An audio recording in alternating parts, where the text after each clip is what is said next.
So my first question for you is, what made you decide to join Jane Fonda today, possibly get arrested if that's where it ends up? Why is this cause important enough for you to do that? It's important because in this case, democracy has been subverted. Oil and coal and gas cannot compete in a free market economy.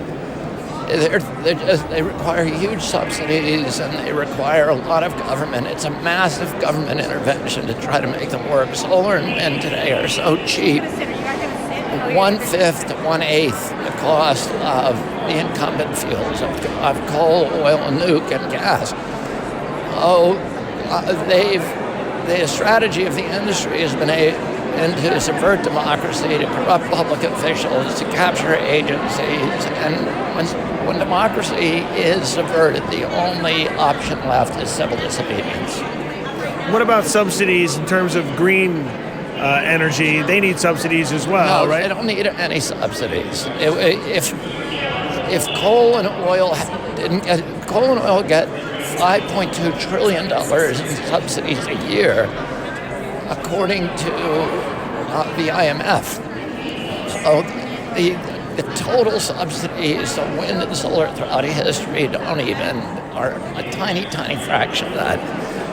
I don't believe in any subsidies. I think we ought to have free market capitalism.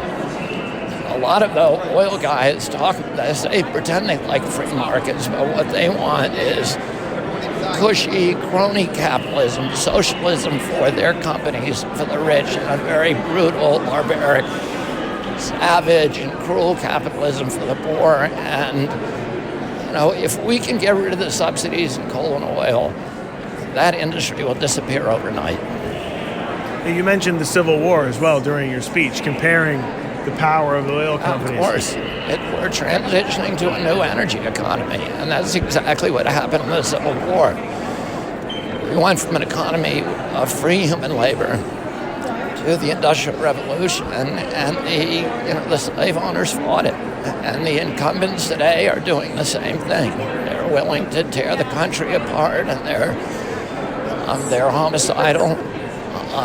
And they are trying to manipulate the government to keep their form of energy, their economic model intact, but the markets are against them and history's against them.